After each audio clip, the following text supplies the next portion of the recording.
Welcome to the deep dive. This week we are plunging headfirst into the whirlwind of tech and AI news from the week of June 2nd, 2025. It has been another absolutely packed few days, bringing us everything from ambitious visions of AI's future right down to the nitty-gritty of how it's impacting your daily work, your privacy, and, well, even the photos you see online. It truly was a week that highlighted the, breakneck pace of innovation alongside some really critical conversations around ethics, trust, and the undeniable human element in all of this. We saw significant strategic shifts from major players and, frankly, some genuinely mind-blowing technical capabilities emerging. The sheer volume of news can feel overwhelming, right? You see headlines about super assistants, generative video, AI outperforming doctors, and you kind of think, okay, what's actually important here? What do I really need to understand? Our mission today for you is to cut through all that noise. We've been digging into the sources, the articles, the research, and we're going to pull out the most impactful nuggets, the surprising facts, and hopefully help you connect the dots. What happened, why it matters, and crucially, what it means for what you can expect down the line. Yeah, let's try and unpack this complex week. Let's do it. We're starting with the evolving landscape itself, looking at some of the biggest players and their strategic moves, because these really set the stage for everything else. And right at the forefront, we have OpenAI, revealing some seriously ambitious plans this week. Yes, a leaked strategy document gave us a look at their grand vision for the evolution of ChatGPT. The core idea laid out in that document is to transform it into what they're calling a super assistant. Super assistant, that's a term we've heard. But what does that actually look like in practice, according to their internal thinking? What makes it super? Well, think of it less like just a chatbot you ask questions to, and more like an intelligent entity kind of woven into your life. The document describes it as becoming a T-shaped assistant. T-shapes. Yeah, the vertical bar of the T represents deep, expert-level capability in specific areas, while the horizontal bar represents broad, generalized understanding and the ability to connect different domains. So it's capable of deeply personalized, multimodal interactions, understanding not just text, but images, maybe audio, video input, and crucially, highly agentic task support. Okay, let's pause on agentic for a second, because that's a key concept we're seeing pop up everywhere. It means it can take initiative, right? Do stuff on its own. Precisely. It doesn't just answer a single query. It can understand a complex goal, say, plan my trip to Italy, and then execute a series of steps or tasks across different applications and contexts in your life to achieve that goal for you. Yeah. The vision is for it to assist you across various personal and professional contexts, planning that complex vacation, drafting and sending nuanced emails, managing schedules, analyzing information from multiple sources you provide, really managing things for you. And seamlessly integrating into all aspects of your life, potentially even into hardware devices further down the line. That sounds incredibly powerful, potentially life-changing for productivity and daily management. But any vision this grand must face some significant hurdles, right? What did the source note about the challenges ahead for this super assistant dream? Oh, absolutely. The document itself was, pretty realistic about the path forward. It acknowledges immense infrastructure, hurdles the sheer scale of computing power and data handling required for this level of personalization and capability is, well, staggering. Then there are the natural regulatory concerns that come with integrating AI this deeply into people's lives. How do you ensure safety, privacy, and accountability? It's a huge question. And of course, the competitive landscape is fierce. Other major tech companies have similar ambitions to become your primary AI interface. It's not like they have a clear run at it. So a big long-term vision, but grounded in the real-world challenges of building and deploying something like this responsibly and at scale. And this week, we actually saw OpenAI making concrete moves that align with this, particularly targeting the business world. That's right. The introduction of ChatGPT Enterprise is a significant step towards bringing that T-shaped capability into organizational workflows. It rolls out features like deep research capabilities, a record mode to capture interactions, but the most notable, tied directly to that agentic vision, is the introduction of custom data connectors. Custom data connectors. Yeah. That sounds like the bridge between their AI and a company's internal world. Yeah. Like letting it see inside. Exactly. This feature allows ChatGPT to connect directly to and access real-time context from a company's internal sources.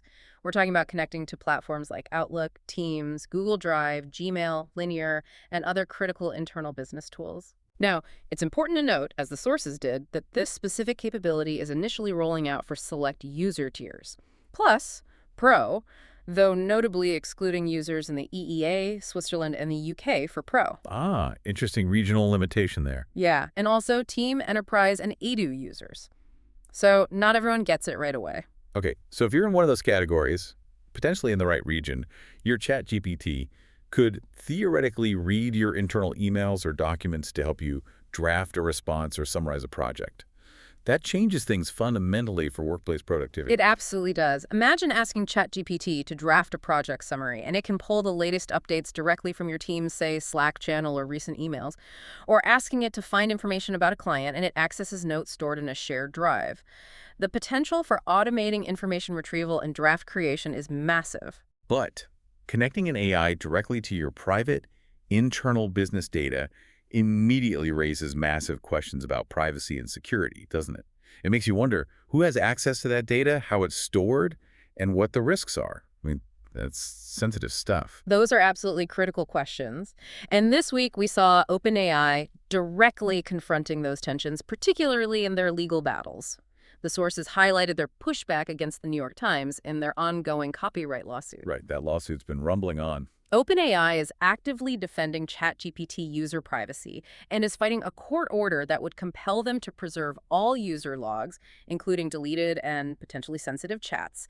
They're pushing back against accusations of having destroyed evidence. So on one hand, they're building this powerful system that can connect to your most sensitive data, and on the other, they're fighting tooth and nail to protect the privacy of existing user interactions from legal demands.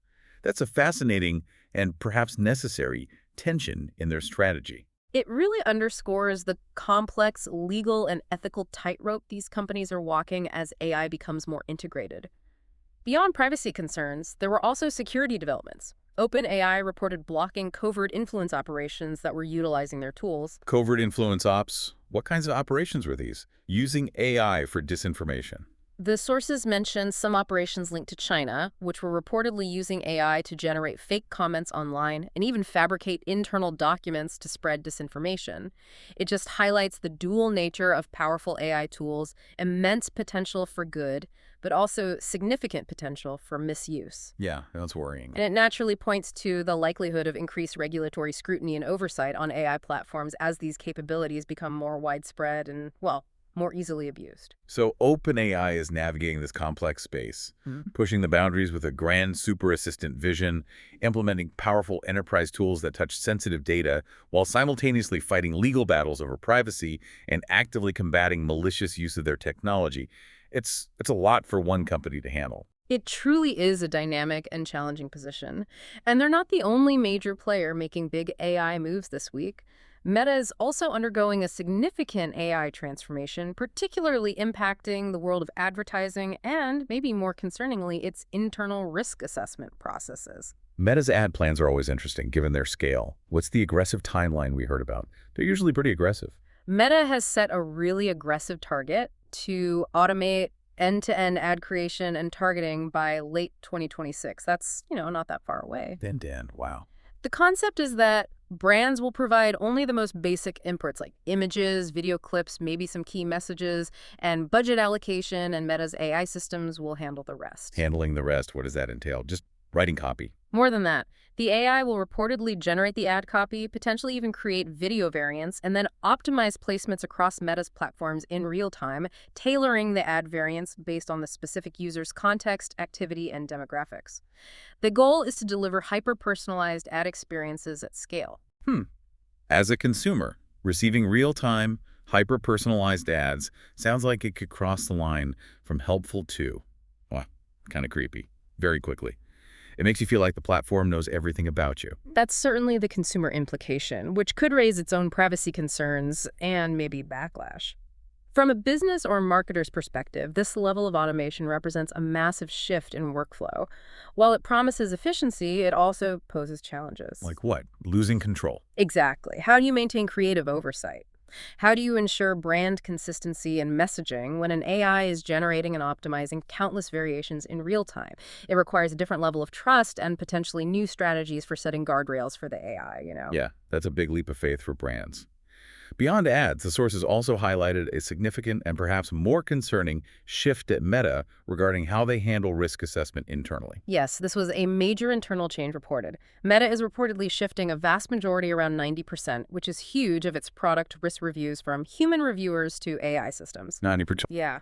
And these reviews cover critical areas like privacy impact, misinformation detection, and youth safety implications of new features or changes. Shifting 90% of those reviews to AI. That sounds like it could have serious consequences if the AI isn't perfect or misses nuance. What were the warnings from insiders mentioned in the source? Well, insiders reportedly voiced significant concerns that this move removes essential human judgment, especially on high-impact changes or complex edge cases. AI systems can excel at identifying patterns in massive data sets, sure, but they can struggle with nuance, cultural context, or recognizing subtle forms of harmful content or misinformation that a human reviewer might catch. Right. AI isn't great at understanding sarcasm or intent sometimes. Exactly. And the relevance here for everyone using Meta's platforms or advertising on them is that if content moderation and risk assessments suffer because of this shift, it could lead to an increase in poorly moderated or harmful content slipping through. That would not only impact the user experience, but could also make brands reconsider where they place their ads due to safety concerns. It becomes a brand safety issue. Absolutely. The advertising ambitions and the risk assessment strategy are definitely interconnected. A less safe or less trusted platform impacts the core business model. Precisely. Okay, so we've looked at OpenAI's ambitious future and Meta's major operational shifts. What about Anthropic, another key player in the large language model space? Where do they fit in this week's news? Well, Anthropic's co-founder, Jared Kaplan, was quoted this week, reinforcing a theme we're seeing across the industry: the view that AI agents are the next major frontier beyond traditional chatbots. This aligns pretty closely with OpenAI's super assistant idea, actually. It seems like the industry consensus is moving toward these more proactive, task-oriented AI systems, doesn't it? Less chat, more doing. It certainly appears that way. However, Anthropic was also in the news this week for a more immediate, kind of business-centric issue. There were reports about them limiting the startup Windsurf's access to their Claude AI models. Limiting a customer's access, that seems unusual. Why would they do that? Sounds like cutting off a partner. The reports suggest this move came amidst rumors that Windsurf might be acquired by, wait for it, OpenAI. Ah, okay. Competitive dynamics. Exactly. From Anthropic's perspective, it seems to be a defensive competitive measure preventing a potential future rival or a company owned by a rival from building heavily on their foundational models. How did Windsurf react to this? That must have been disruptive. Windsurf publicly stated that Anthropic gave them very little notice, reportedly less than 5 days, to find alternative AI capacity. That's incredibly short notice. Wow, 5 days. Yeah. They mentioned having to scramble to ramp up usage of other models, specifically naming Gemini 2.5 Pro and GPT 4.1 as alternatives they quickly integrated. This incident really highlights the potential fragility for companies that build heavily on a single AI model provider's API, especially in a rapidly competitive and evolving market like this one. It definitely shows that reliance on one provider comes with risks, especially when competitive dynamics are so intense. You need backup plans. Anthropic also had a quieter, more public-facing launch this week, didn't they? Something about a blog. They did. They quietly launched an AI-generated blog called Claude Explains. The stated purpose is to showcase Claude's writing abilities, particularly on more technical topics related to its capabilities and use cases. AI writing its own marketing material, essentially. Sort of, yeah. But a key detail noted was that this blog utilizes human oversight, indicating they're not fully automating content creation, perhaps to maintain quality and accuracy, especially on technical stuff. That makes sense, especially for technical content where accuracy is paramount. Yeah. Human oversight on AI-generated content, another theme we're likely to see more and more of. Absolutely. And just quickly on the governance side, aligning with their safety-focused approach, Anthropic appointed security expert Richard Fontaine to their long-term benefit trust this week, a signal about their priorities. Okay, so strategic visions, competitive tensions, and new applications emerging from the major players. That covers a lot of ground on the AI landscape itself. But let's pivot to what feels like the most visually stunning part of the news this week: the generative explosion across images, video, audio, and even 3D creation. This stuff is moving fast. This is where we saw some capabilities that genuinely make you pause and think about the future of digital media. Starting with image editing, which saw the launch of a tool OneSource described as insanely good. You're talking about Flex Context by Black Forest Labs, right? Right. The examples shared from the sources were quite striking. What did you find most impressive about its reported capabilities? The level of control and realism achieved with just text prompts is what stands out. For instance, it can quickly remove watermarks from images, which is, practical, but maybe ethically gray. But it goes far beyond simple edits. It can add complex environmental effects, like layering heavy snow onto a scene that was clearly shot in sunshine and make it look convincing. Adding weather with a text prompt. Okay. Okay, that's pretty neat. And it can completely transform the setting of a photo. The source gave the example of taking a picture of a person and changing their entire setting to a beach sunset, while crucially preserving the person's likeness and ensuring the lighting on them realistically matches the new environment. That's hard to do manually. Changing the background and adjusting the subject's lighting to match, just from a description, that's a level of manipulation that feels quite advanced, almost seamless, if it works well. It does, but perhaps the most ethically significant capability highlighted was its ability to edit text within images. The sources reported it can modify text on signs or even things like ID cards while preserving the original font, style, and perspective. Whoa, wait. Editing text on an ID card? Preserving the font. That capability immediately jumps out as having serious potential for misuse, even if the technology itself is impressive. Forgery becomes potentially much easier. Absolutely, and the sources included a strong, necessary warning against using this for illicit purposes, like forging documents. It's a stark reminder that powerful tools come with significant risks that need to be addressed through both technical safeguards and legal ethical frameworks. We can't ignore that side. No, definitely not. Beyond the concerning potential, what about other applications? More creative or practical uses? Well, it can cleanly extract subjects from images, which is incredibly useful for things like product photography, placing objects onto a clean white background, standard e-commerce stuff, but potentially much faster. Right. But the technical achievement that really felt like a leap forward was the example of zooming into a blurry, indistinct part of an image, like a distant bird, and having the AI render it with sharp, detailed realism, making it look like a professional close-up telephoto shot. Wait, it didn't just enhance the blur, it seemed to synthesize plausible detail to make it sharp. Like inventing detail that wasn't really there. Yeah. That challenges our understanding of what's possible in digital image processing, or even what an image is.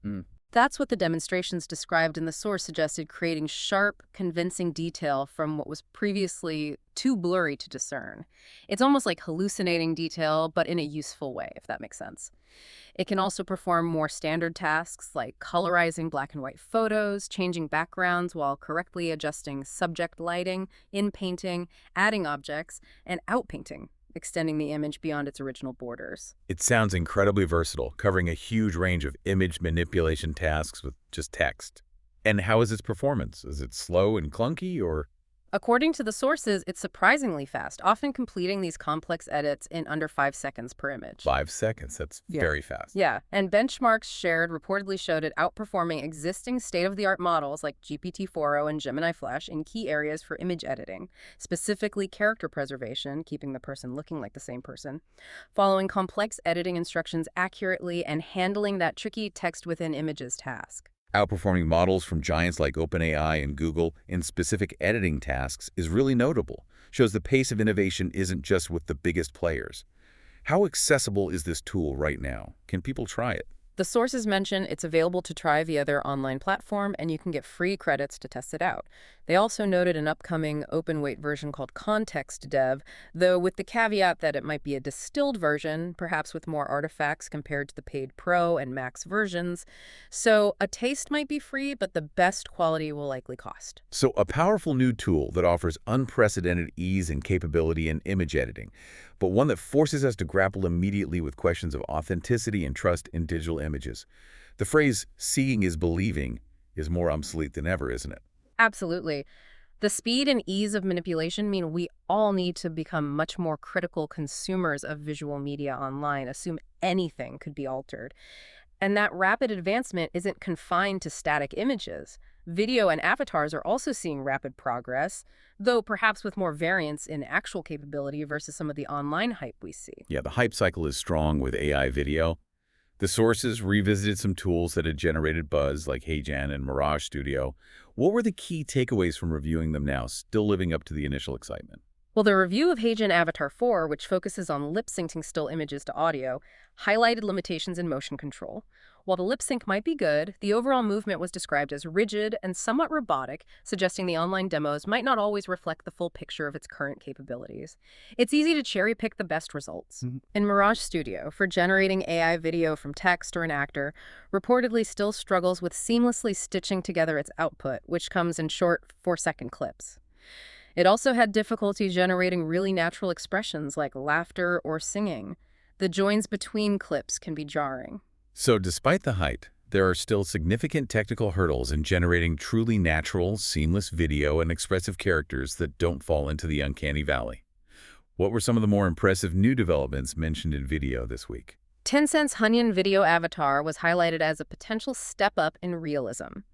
This tool is designed for character animation and can take just one image and audio input to create realistic lip syncing, complete with emotional expressions and head movements. One image and audio.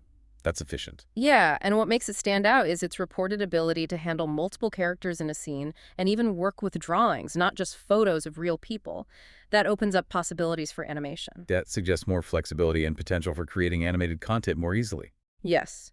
Another tool noted was Higgsfield Speak, specifically tailored for creating motion-driven talking videos, though less detail was provided on that one. And Kling, which has garnered attention before, released an update, right? Kling 2.1. Yes, Kling released version 2.1 this week. The reported improvements focus on enhanced video quality. They claimed it's now on par with models like VO3, which is impressive if true increased generation speed and significantly reduced cost per generation. Better, faster, cheaper. Yeah. That's the ideal progression we hope to see with these technologies, makes them more accessible. It is, and demonstrations mentioned showed improved prompt adherence and consistency, successfully generating complex scenes like a busy restaurant kitchen or a kung fu fight without the common warping or artifact issues like weird limbs seen in earlier models. Fewer nightmare hands, hopefully. Exactly. The one noted limitation for Kling 2.1 is that it still currently lacks audio output. So, silent movies for now. Still impressive progress in visual quality, though. What about creating realistic 3D representations,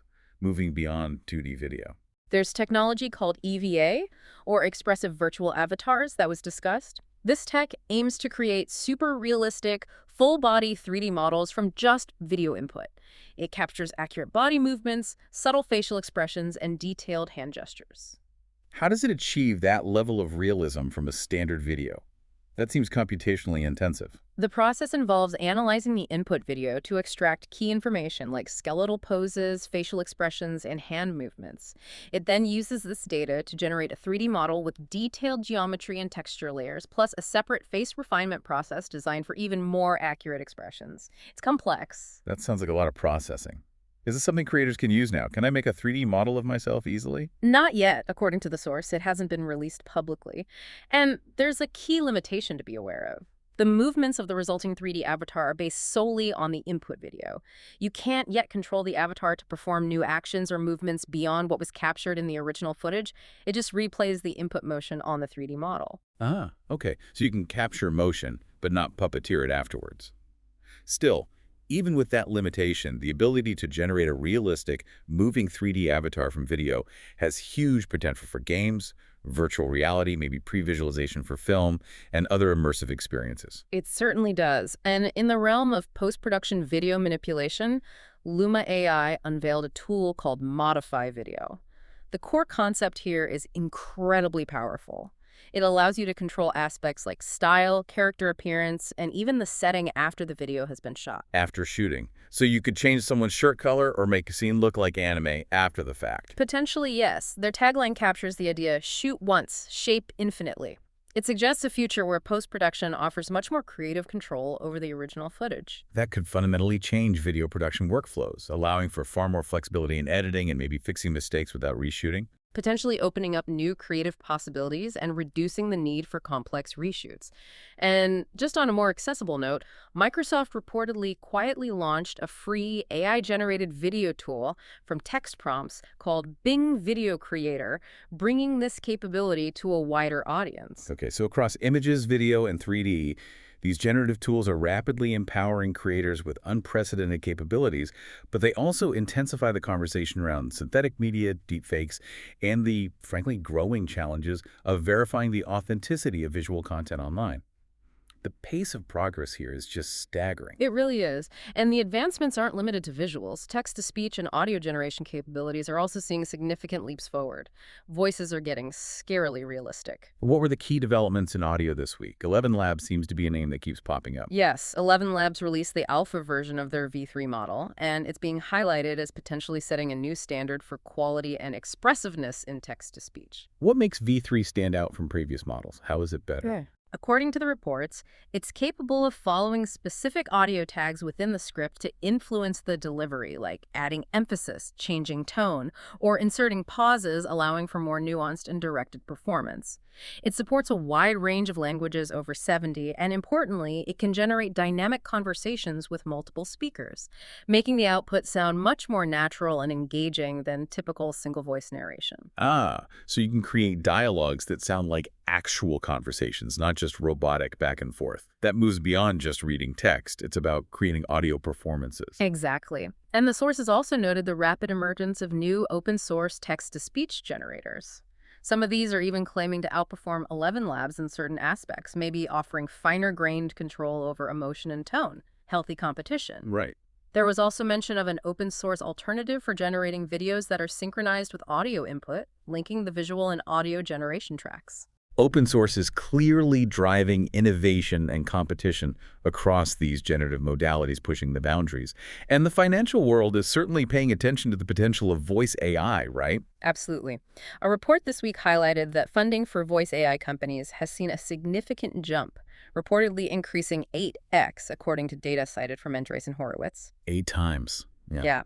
This aligned with their perspective that increasingly humanized AI chatbots are starting to outperform traditional call centers in certain tasks and are beginning to replace human labor in industries like healthcare and retail, particularly for customer interaction roles. Replacing human labor in customer service roles, that's a major economic and societal implication of realistic voice AI. We hear about it theoretically, but it seems to be happening now. It is. The rise of highly convincing voice AI is changing how companies interact with customers and is definitely impacting the job market in certain sectors that rely heavily on voice-based customer service. That's a trend to watch very closely. Okay, so we've delved into the strategic moves of the big players and the explosive advancements in generative media. Now, let's shift our focus a bit to some of the underlying industry and platform updates, the foundational shifts and practical integrations that enable all this progress and bring AI into our everyday tools, maybe in less flashy ways. Yeah, this includes continued improvements to the core large language models themselves. Google is still updating its Gemini 2.5 Pro model, for instance, with reports suggesting the latest version continues to show strong performance, some claiming it crushes everything else even more, indicating it remains a top contender in raw capability. It's like an arms race at the model level. And the competitive landscape for these top-tier models is heating up beyond just the usual suspects, right? Absolutely. DeepSeek, for example, released their upgraded model this week, with claims that it performs as well as the very best models currently available, including models like Gemini 2.5 Pro. This suggests that newer players are successfully challenging the established leaders in raw model capability, which is good for innovation. Increased competition at the foundational model level is definitely good for the field overall. Okay. Drives progress faster. Definitely. And Alibaba introduced a new framework called Qianlong L1. This is specifically designed to enable large language models to effectively reason over and understand extremely long inputs. Extremely long inputs. What kind of long inputs are we talking about? Like a whole book? Pretty much. Think about documents like extensive corporate financial filings, lengthy legal contracts, detailed scientific research papers, or, entire books. The ability for LLMs to process and extract insights from massive unstructured text like this opens up significant new possibilities for enterprise applications, enabling automated analysis of complex documents that was previously impractical or required breaking them into tiny chunks. That addresses a key limitation many current models have with very long context windows or just losing the plot when dealing with extensive documents. That can be huge for legal, finance, research. Exactly. Beyond the core models, we're also seeing AI capabilities being integrated directly into tools we use every day, making them smarter. Yes, practical AI integrations are becoming pervasive. Google's Gemini app, for users of AI Pro and Ultra tiers, added a scheduled actions feature. What does that do? This allows you to automate tasks using AI, such as getting a daily summary of key emails or calendar events delivered to you at a specific time. It positions Gemini much more as a proactive, integrated smart assistant tailored to your personal workflow, not just something you query on demand. Bringing AI automation directly into personal productivity apps is a key trend, making AI feel more like a utility. Microsoft is also enhancing its existing products with AI. Microsoft Photos, a standard application in Windows 11, now includes AI-powered features like Relight for adjusting lighting in photos after they're taken, and enhanced search capabilities to find images more easily using natural language descriptions, like "Find photos of my dog at the beach." That's handy, bringing AI editing power to a widely used everyday tool, not just for professionals. And for direct consumer shopping assistance, Microsoft Copilot launched a new AI-powered feature. Trying to make shopping easier, or just get us to buy more stuff. Probably both. It's an AI shopping assistant embedded within Copilot, aiming to provide users with smarter finds, better deals, and tailored picks based on their preferences and search history. This is a very direct, consumer-facing application of AI aimed at simplifying daily tasks like online shopping. On the developer side, we saw movement towards standardizing how AI interacts with design tools, which sounds important but maybe a bit niche. It's actually quite significant for workflows. Figma launched the Dev Mode MCP server. MCP stands for Model Context Protocol, and the significance here is that it's a standard designed to provide crucial design context to large language models that are used for coding assistance. Why is providing design context to a coding AI important? Can't it just look at the picture? Not quite. Tools like GitHub Copilot, Cursor, Windsurf, and Claude Code are being used to help developers write code based on design specifications from tools like Figma. By using the MCP standard, Figma can feed these LLMs a richer understanding of the design, including details like spacing, typography, component structure, color codes, etc., in a structured way. So the AI coder gets the actual design specs, not just a visual interpretation. Exactly. The goal is a much more efficient and accurate design-to-code workflow, reducing errors and the manual translation work needed by developers. It's a key step towards standardizing AI integration in technical pipelines, making these tools work better together. That makes sense. And speaking of developer tools, Cursor AI released its 1.0 version. What's new there? Yes, this version focuses on providing advanced AI assistance specifically for coding. New features include advanced code review capabilities, like having AI spot potential bugs or suggest improvements, the ability for the AI to remember past mistakes you've made to offer more relevant help in the future. Like a personalized coding tutor. Kind of, yeah. And multitasking functionality, allowing the AI to work on tasks like running tests or refactoring code in the background while you keep working. These are very specific productivity tools aimed at improving the developer experience. Even social media platforms are integrating AI for user experience improvements, not just content generation. That's right. TikTok introduced AI-powered smart keyword filters. This feature allows users to customize their content feeds more precisely by filtering out topics or keywords they don't want to see, providing a more tailored and potentially less overwhelming or triggering experience, more user control. And there was one example of AI integration in consumer tech that was completely unexpected, a smart dog collar. Seriously. Yes, the Fi Smart Dog Collar was highlighted as a rather unique application of AI. It uses AI for real-time health and behavior tracking for your dog, including detection of specific activities like scratching, licking, barking, eating, and drinking patterns. How does it detect that? Sensors. Presumably sensors combined with AI pattern recognition. It provides owners with insights into their pet's well-being that would be very difficult to track manually 24/7. It just shows AI popping up in innovative, maybe surprising places beyond our screens. From sophisticated coding assistants to pet health tracking, AI is rapidly being integrated into a huge range of products and platforms. None of this, of course, would be possible without the underlying hardware that powers it all, the picks and shovels of the AI gold rush. That brings us inevitably to NVIDIA, which made headlines again this week by regaining its position as the world's most valuable publicly traded company, reaching a market cap of, $3.45 trillion. A staggering valuation. driven almost entirely by the insatiable demand for their AI chips, their GPUs. Exactly. NVIDIA's GPUs are the foundational power layer enabling the vast majority of the AI progress we're discussing.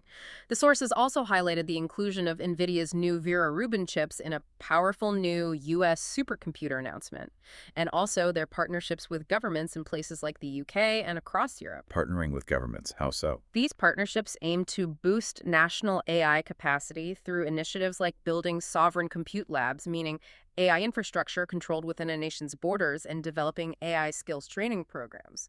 So NVIDIA isn't just a chip vendor. They're becoming integral to national AI infrastructure strategies globally. They hold a lot of power. They are the bedrock upon which much of this revolution is being built, no doubt about it. On the consumer hardware front, slightly less earth-shattering but still relevant, Samsung unveiled its next-gen Ultraphone. How does a new phone announcement fit into the AI narrative beyond just having the latest chips? Well, while the focus in the source was on traditional phone features like bigger screens, improved cameras, and new connectivity and creation methods within a compact form factor, it reflects user demand for increasingly sophisticated capabilities in portable devices. And more, these advanced features like computational photography and better cameras, new AI-powered creation tools, or enhanced connectivity optimized by AI are powered or augmented by integrated AI, either on the device itself, on device AI, or via cloud connection. It shows AI capabilities being packaged into the consumer electronics we hold in our hands every day. Right, AI is becoming embedded, even if it's not the main selling point. And supporting all the cloud-based AI applications and services, the demand for databases remains critical, right? Can't have AI without data. Precisely. MongoDB's strong performance was noted this week, expecting profitable growth. This growth is largely driven by cloud applications, particularly their Atlas database as a service offering.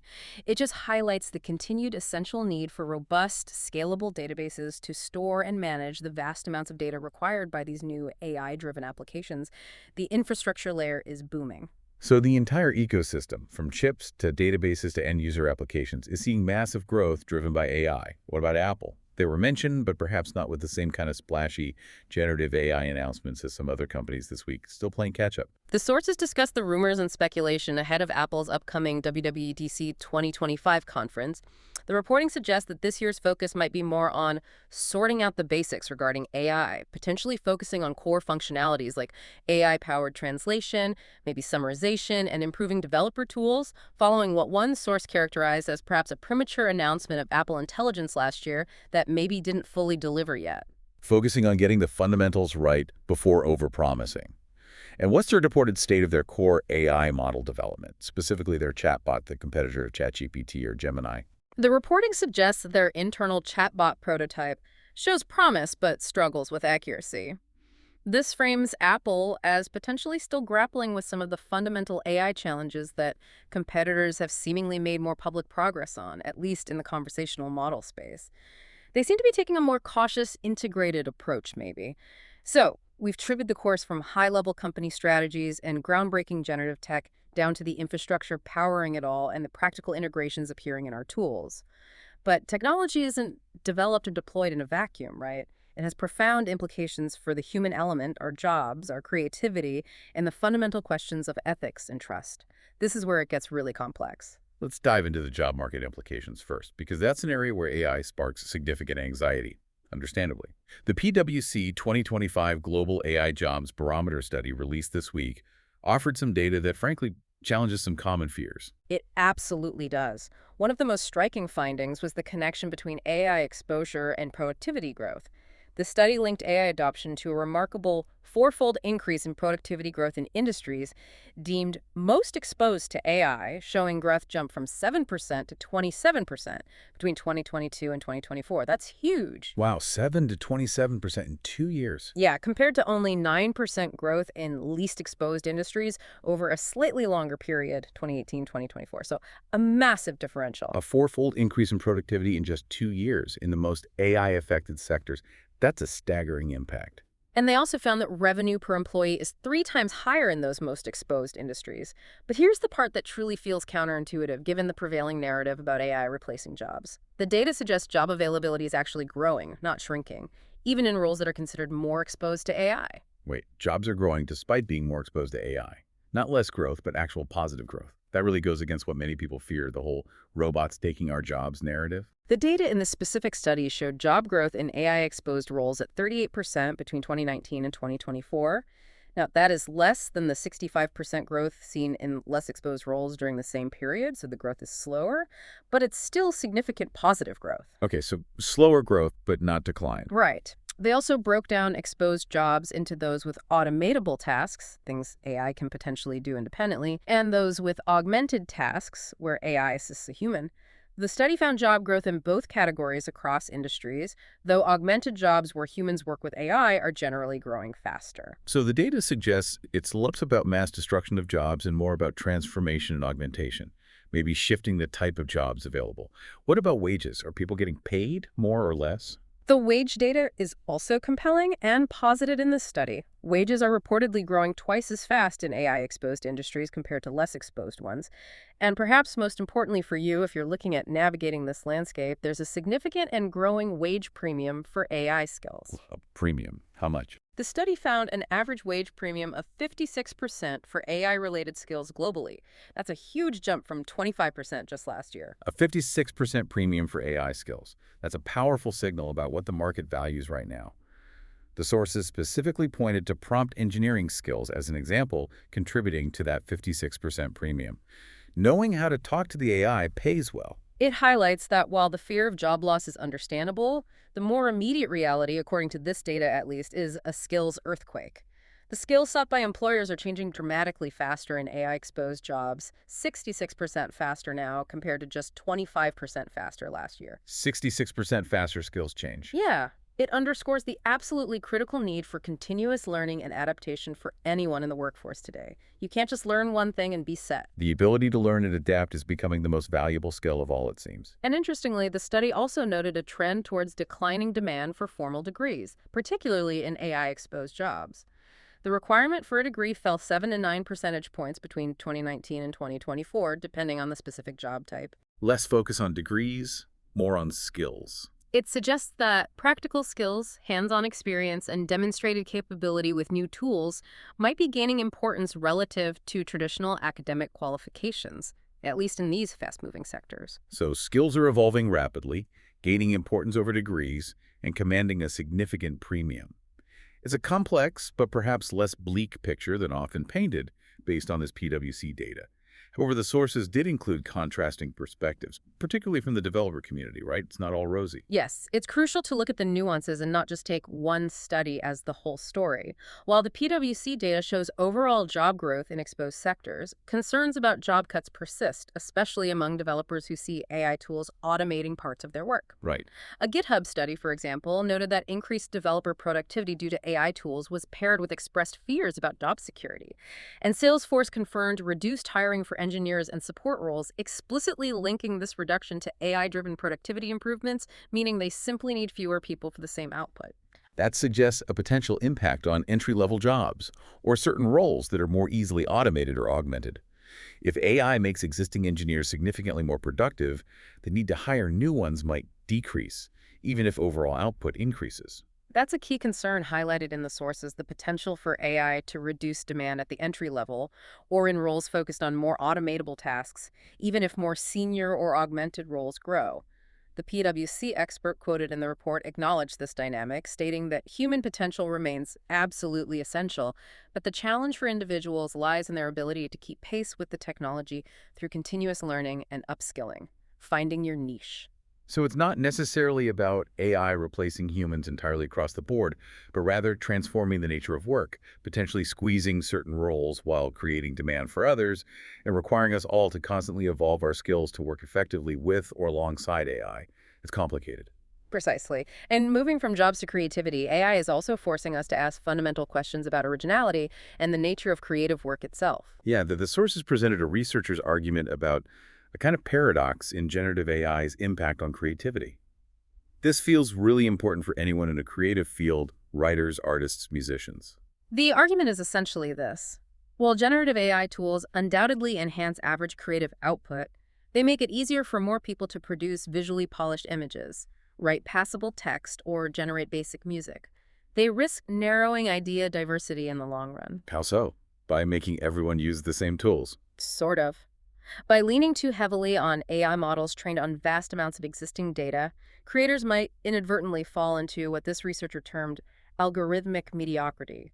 The AI suggests common patterns, common solutions, limiting truly unconventional or novel thinking that goes against the grain of the training data. So AI makes it easy to be good, or at least competent, but maybe harder to be truly unique or groundbreaking. It optimizes towards the mean. That's the concern, yeah. The real challenge from this perspective isn't the AI's capability itself, but the potential for societies and creators' over-reliance on these tools to inadvertently stifle genuine human creativity and exploration beyond the predictable patterns AI is trained on. We might get stuck in an AI-generated rut. This is a critical challenge for artists, writers, designers, anyone whose work relies on original ideas. How do you, as a creator, leverage AI for efficiency, for brainstorming, for technical execution, while ensuring your work retains your unique perspective, your authentic voice, and pushes beyond what the algorithms might predict or suggest? It requires a conscious effort, I think. Using AI as a powerful tool to augment your own creative process, maybe handle the grunt work, but not letting it replace the core human element of critical thinking, unique experience, personal taste, and that willingness to explore unconventional paths, even if they seem inefficient at first. A tool, not a crutch, and definitely not the director. This naturally leads us to broader questions of trust, safety, and ethics in this rapidly changing AI era. And there's a story this week that serves as a stark, almost unbelievable cautionary tale about the potential for AI hype to mask less savory realities. Ah, you must be referring to the Builder.ai scandal. That was quite something. The $1.5 billion startup that promised magical AI-powered app development but seemed to deliver, well, something very different. What happened there? Exactly. This company raised significant investment based on the promise of using sophisticated AI to allow anyone, even non-coders, to build complex apps easily, just by describing what they wanted. The report this week revealed that behind this glossy AI narrative, they were actually relying heavily on a massive outsourced workforce, reportedly 700 Indian engineers paid below market wages to do the actual development work manually. So essentially a traditional low-cost development shop, but packaged and marketed using the buzzword AI to get funding and customers. Pretty much, yeah. The sources describe the apps built this way reportedly glitching constantly, the code being unreadable and hard to maintain, and basic functions failing. It wasn't the seamless AI magic promised. And there was that quote. Oh, yeah. There was even a quote cited from the CEO at a prior conference, ironically stating, AI doesn't mean another Indian, while it turns out his company was doing precisely the opposite, relying heavily on exactly that model. That quote, in hindsight, is just incredible, jaw-dropping. It really underscores the danger of AI washing, using the hype to mislead investors, customers, and the public about what's actually happening under the hood. It highlights how the allure of AI can sometimes blind people to fundamental issues like operational reality, labor practices, and potentially even outright fraud. The company eventually went bankrupt, and the CEO stepped down but reportedly remained on the board as chief wizard. Chief wizard, you Yeah. can't make this stuff up. Right. An insider perspective shared in the source described numerous red flags along the way, from peculiar demands by leadership to the company complaining about the cost of employees in expensive locations shortly before layoffs, which now seem less surprising given the underlying business model wasn't really AI-driven in the way they claimed. A powerful reminder to look beyond the AI label and understand the actual processes and human labor involved in any tech service. Due diligence is key. It absolutely is. And this issue of trust extends beyond specific companies to the very digital media we consume every day. The question, can you trust photos anymore, was explicitly posed this week, particularly in light of advanced AI editing tools like Flex Context that we discussed earlier. Yeah, given how easy it is now to manipulate images with photorealistic results using just text prompts, adding things, removing things, changing reality, how do we navigate a world where verifying the authenticity of a photo is increasingly difficult, if not impossible sometimes? This is a major challenge for digital literacy and highlights the need for critical thinking about everything we see online. Assume manipulation is possible. The sources linked this concern to ongoing legal developments involving AI companies, suggesting these profound questions about authenticity and manipulation are now being grappled with in the courts as well, not just in tech circles. The implications of AI extend far beyond individual images or even specific companies. They touch on broader societal impacts, particularly regarding human rights. That was another angle covered this week. Yes, the Business and Human Rights Resource Center provided a perspective this week on AI's dual potential, which is important to keep in mind. On one hand, they acknowledge the significant risks. AI could deepen existing inequalities, exacerbate discrimination through algorithmic bias, if trained on biased data, contribute to mass job losses in specific sectors or during transitions, increase corporate power by concentrating data ownership, and pose serious threats to individual privacy. They paint a picture where AI could be used to deny or erode fundamental human rights if not carefully managed. That's a sobering perspective on the potential downsides, the dystopia some people fear. It is. But on the other hand, they also recognize AI's potential to be a force for good, contributing to economic growth, fostering shared prosperity, and helping fulfill rights by aiding in solving complex societal problems like climate change or disease research. The key takeaway from their perspective is that while the potential benefits are real, the risks are significant and require proactive management and governance. We can't just let it rip. And what is needed to manage those risks, according to their view? Just hope companies do the right thing. No, they emphasize the urgent need for fundamental updates to our policies, legal systems, and business practices globally to navigate these risks effectively and ensure AI development and deployment respects human rights. It requires intentional effort. This call for ethical frameworks is also gaining prominence internationally. Pope Leo XIV was noted this week for focusing on AI ethics, warning against dehumanization and inequality, positioning the Vatican as a significant moral voice advocating for ethical AI, particularly with an eye towards potential impacts on the global south. It's clear that these ethical questions are being raised and discussed at the highest levels across diverse sectors, from human rights organizations to global religious leaders. It's not just a tech issue anymore. On the regulatory front, specifically in the U.S., there were shifts this week that prompted discussion, right? Changes to the AI Safety Institute. Yes, the Trump administration announced a restructuring of the U.S. AI Safety Institute, transforming it into a new Center for AI Standards and Innovation. This move is being framed as prioritizing innovation and technical standards over purely focusing on safety regulation. A shift in emphasis. And what were the different perspectives or concerns voiced about this shift? Is it good or bad? Well, experts reportedly expressed concerns that this restructuring and emphasis shift could potentially jeopardize existing research partnerships and slow down crucial long-term AI safety work that was already underway. It represents a clear shift in governmental approach, aiming to maybe reduce regulatory burdens, but with differing opinions on whether it strikes the right balance for fostering responsible AI development versus potentially downplaying risks. We have to report this neutrally, but there are strong opinions on both sides. Right, a change in focus with potential trade-offs debated by experts. The sources also mentioned a related executive order affecting cybersecurity rules.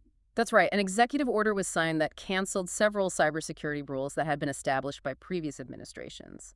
These included removing support for using digital identity in public services, halting efforts to push for the use of AI in protecting critical energy systems, and dropping rules that required stronger encryption and software checks for government contractors.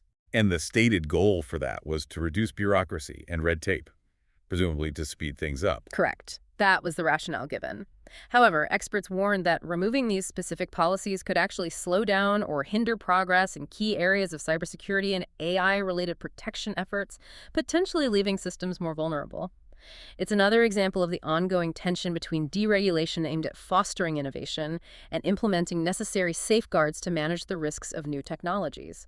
Finding that balance is hard. And even in established traditional professions like law, AI is presenting new challenges and requiring new rules, as we saw in the UK. Yes, a UK court issued a strong warning this week to lawyers using AI tools for legal research. They cautioned that submitting legal briefs that included fake case citations generated by AI, something these models are known to do, hallucinate facts could result in significant punishment, including being held in contempt of court. Wow, contempt of court for using a bad AI citation. It starkly underscores the absolute necessity for human verification and due diligence, even when using seemingly sophisticated AI tools in critical fields where accuracy is paramount. AI can confidently fabricate information, and relying on it blindly has real-world consequences, especially in law. That story really drives home the point that AI is a tool to augment, not replace, human judgment and responsibility, especially in high-stakes professions. The human has to be accountable. Absolutely.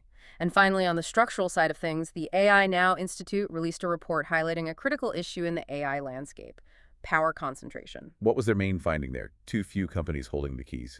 Essentially, yes. The report emphasized the increasing concentration of AI power, the models, the data, the compute, among a very small number of major tech companies. They called for advocacy groups to explicitly link AI issues like those we've discussed, including job security, algorithmic bias, privacy, with broader economic concerns about market power and inequality.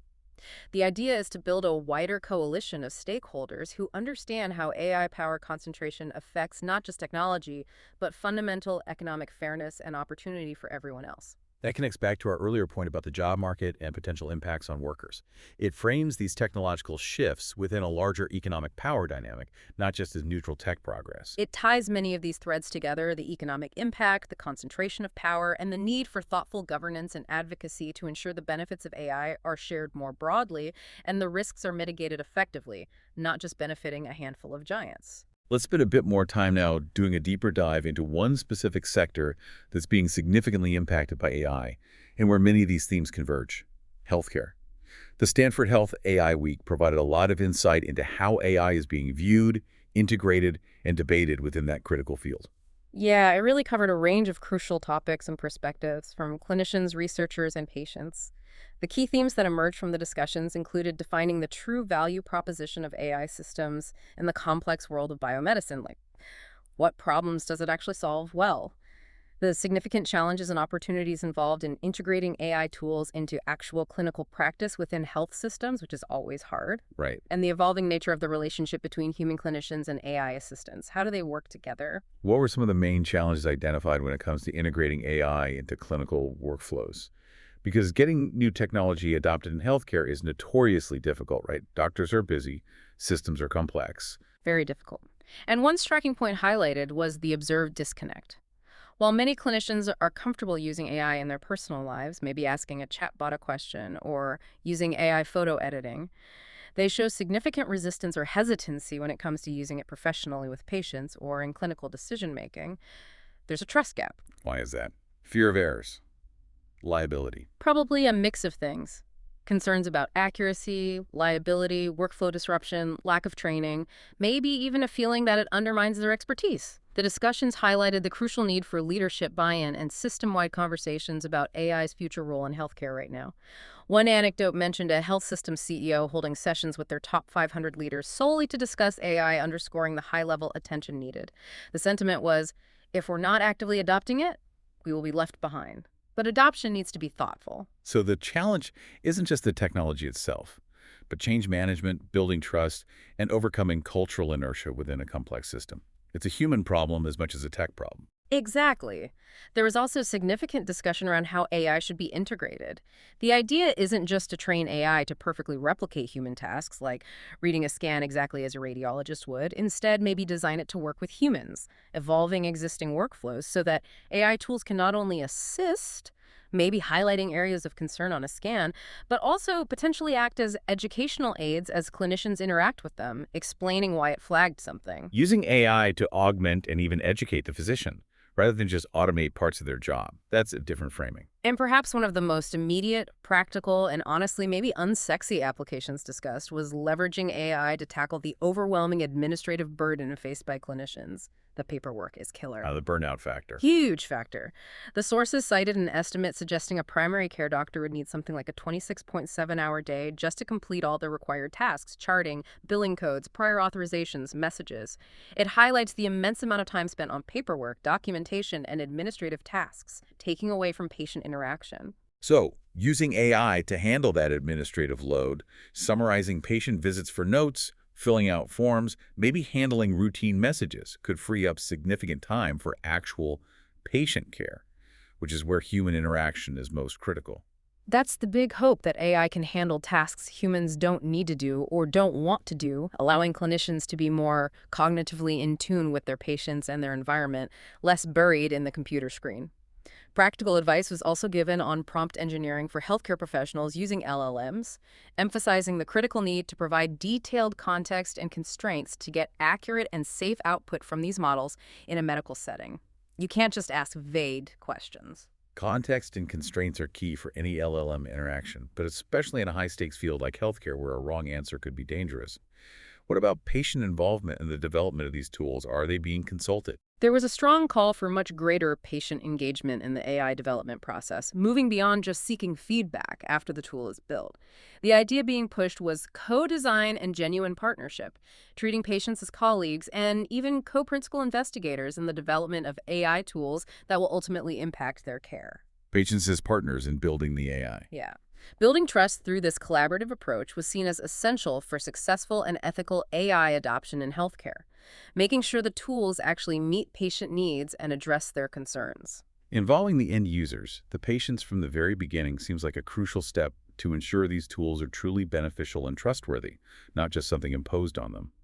What about the impact of AI on biomedical research itself? Is it speeding things up? Definitely. AI is accelerating research across multiple fronts. The discussions mentioned AI agents being developed for pediatric support. An example given was a virtual elephant agent designed to help with learning and development for kids, potentially extending support into the home environment. A virtual elephant AI. Okay. And foundation models, these large, versatile AI models, are proving valuable in boosting tasks like designing new proteins and molecules for drugs, automating the analysis of complex clinical images, like pathology slides, and improving our understanding of cell function from genomic data.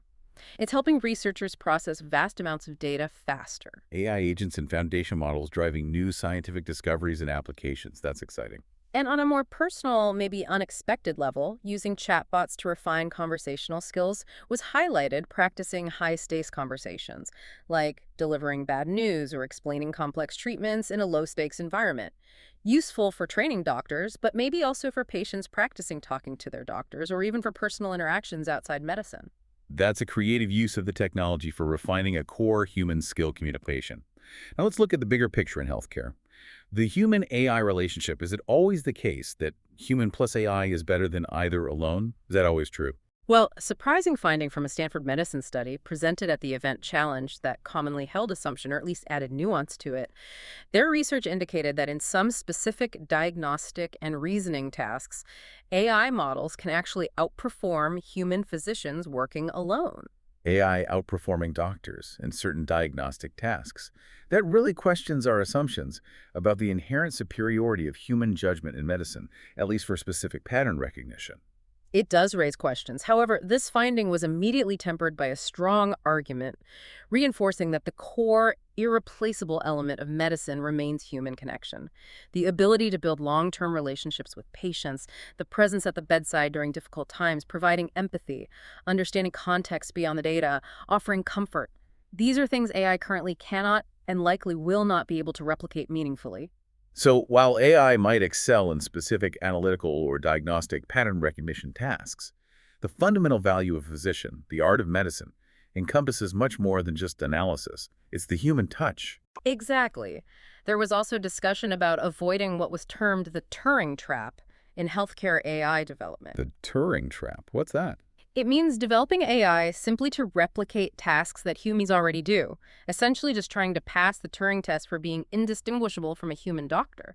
Instead, the argument goes, the focus should be on developing AI for tasks that humans cannot do alone, or tasks that humans and machines together can achieve in ways neither could achieve independently, leveraging AI's unique strengths for new capabilities. Developing AI that leverages its unique strengths, like processing massive data sets or spotting subtle patterns humans miss, to enable entirely new capabilities, rather than just automating existing human work. That's a more ambitious goal. A critically important point was also made specifically about AI in pediatrics.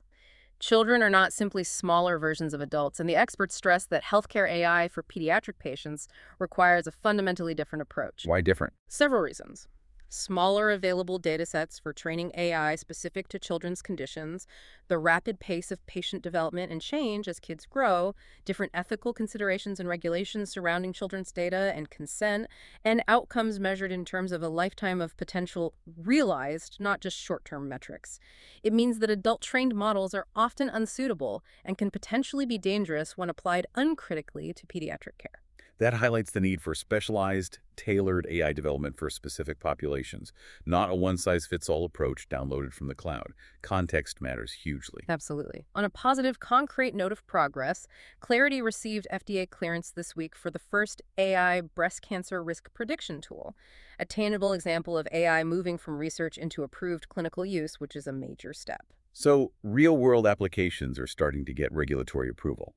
And the overall outlook from the experts at this Stanford event was the general feeling optimistic, cautious. Eric Horvitz from Microsoft, a longtime AI researcher, characterized this era as a computational revolution, seeing it as a truly transformative time where machine intelligence is rapidly integrating into the world, fundamentally shifting the nature of healthcare delivery over the next 25 to 50 years. So, a sense of profound change underway.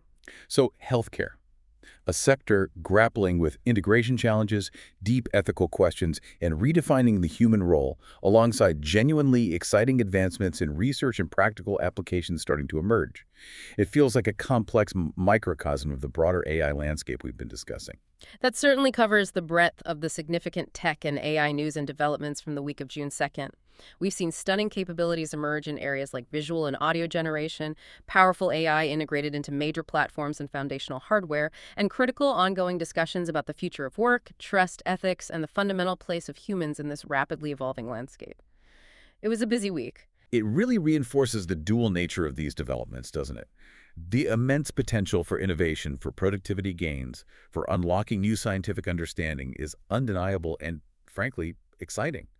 But that potential is tightly coupled with significant challenges related to authenticity in digital media, deep concerns about job security and skill shifts, the crucial need for fairness and mitigating bias in AI systems, and ultimately grappling with what defines the fundamental role and value of humans in the age of increasingly capable, intelligent machines. It's a constant negotiation, isn't it, between seizing the opportunity and managing the responsibility that comes with these powerful tools.